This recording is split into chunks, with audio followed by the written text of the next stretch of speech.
Sanctus, Sanctus,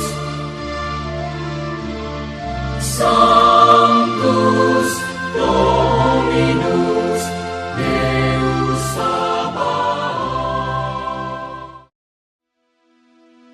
Pendidikan merupakan suatu wadah yang tepat untuk mengubah pembangunan sebuah bangsa yang melahirkan tokoh-tokoh besar berintelektual. Pendirian sekolah Katolik pertama di Indonesia didasari oleh semangat nasionalisme dan hasrat untuk mencapai kemerdekaan, yang mulai tumbuh di kalangan generasi muda orang-orang Jawa sehingga mendesak untuk mendirikan sebuah institusi pendidikan Katolik. Adapun beberapa sekolah Katolik yang pertama kali muncul di Indonesia adalah sebagai berikut. 1. Sekolah Santa Ursula. Pada awalnya Insinyur Franken prihatin melihat keadaan kaum muda di Pulau Jawa, lalu beliau mengajak para suster Ursulin untuk memulai pendidikan di Batavia. Pada tanggal 5 Februari tahun 1856, setelah melintasi lautan luas, melalui liku-liku dan badai, kapal layar Herman akhirnya mengantar Duta Matahari di Teluk Batavia. Franken menyambut para suster dan segera membawa mereka ke rumah yang telah disiapkan, yaitu Nurdwijk, sekarang Jalan Juanda, di seberang kediaman gubernur. Pelayanan pendidikan para suster Ursula dimulai di Indonesia, dan pendidikan kaum muda khususnya wanita adalah rasul utamanya. Karena semakin banyak biarawati Eropa yang bersedia untuk melayani di Batavia, dan semakin banyak orang muda harus menerima layanan, pada tanggal 18 Januari tahun 1859 komunitas Nurdwijk mengutus Angel Celiren, Pelabuhan Stanislas dan Andre Suster van Gemert sebagai pemimpin SD membuka asrama dan sekolah untuk anak-anak miskin di Weltervreden, sekarang Jalan Pos. Awalnya mereka tinggal di Bazar Baru, sekarang Pasar Baru, hingga akhirnya mereka mampu membeli tempat terbuka dan hotel di sebelah kantor pos, sekarang disebut Kompleks Santa Ursula. Rumah di Jalan Pos menjadi rumah kedua Suster Ursulin dan disebut Klein Kloster, biara kecil, dan rumah di Jalan Juanda disebut Groot Kloster, biara besar. Banyak orang tua yang mempercayakan pendidikan anak-anaknya kepada para suster, sehingga para suster pun meluaskan bangunan serta memberikan fasilitas yang baik.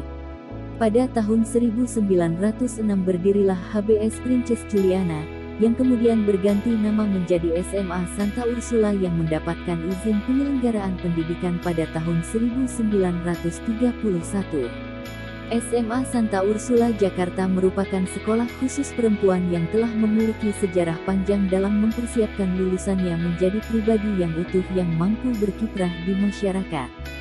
Selain itu, lulusan SMA Santa Ursula kini dipersiapkan menjadi pribadi yang cerdas, beriman, dan penuh kasih sesuai dengan visi sekolah.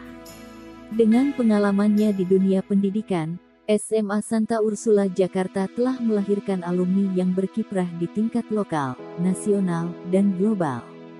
Kekuatan pendidikan karakter yang diimbangi pengembangan intelektualitas dan humaniora menjadikan kaum perempuan lulusan SMA Santa Ursula mampu beradaptasi dimanapun mereka berada.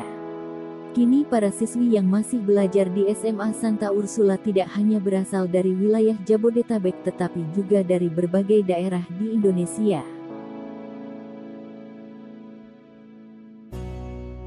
2. Sekolah Van Lith.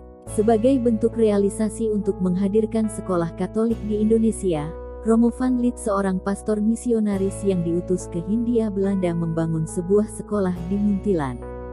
Romo van Lith atau Romo Franciscus Georgius Josephus van Lith, selaku pendiri sekolah Van Lith yang merupakan sekolah Katolik pertama di Indonesia merupakan seorang pastor misionaris lahir di Ossot, Brabant, Nederland pada tanggal 17 Mei tahun 1863 yang ditahbiskan menjadi pastor pada tanggal 8 September tahun 1894 dan diutus ke Hindia Belanda. Beliau pertama menjalani misi di Semarang dan dipindahkan ke Mendut dan Muntilan pada tahun 1899. Saat itu beliau berhasil melakukan pembaptisan untuk 171 orang di sebuah mata air di bawah pohon sono atas permintaan dari seorang sesepuh dari Kalibawang, yang saat ini tempat pembaptisan tersebut dijadikan sebagai kawasan ziarah Goa Maria Sendang Sono. Sekolah ini awalnya merupakan sekolah calon katekis di Semarang yang didirikan pada tahun 1896.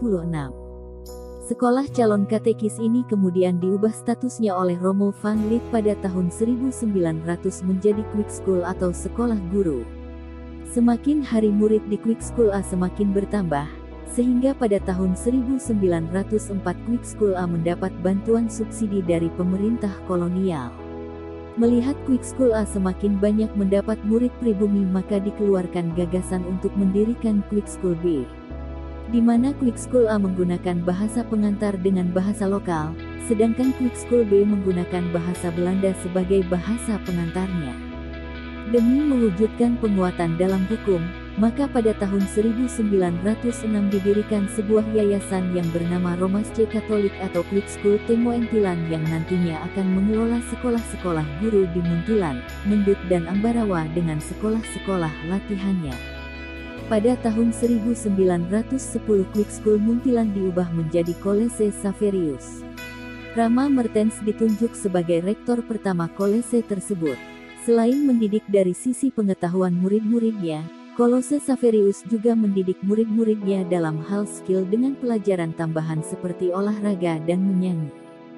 Hakikat pendidikan Katolik tidak hanya terbatas menyalurkan informasi kepada anak didik, namun membangun dan membekali iman dan spiritualitasnya.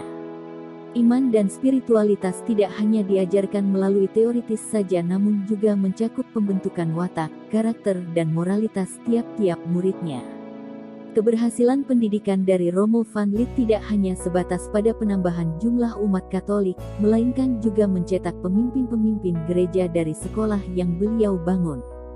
Jerih payah Romo van Lith akhirnya membuahkan hasil, yaitu tanggal 25 Juni tahun 1912, Quick School Muntilan mendapat pengakuan status disamakan dari pemerintah kolonial Belanda.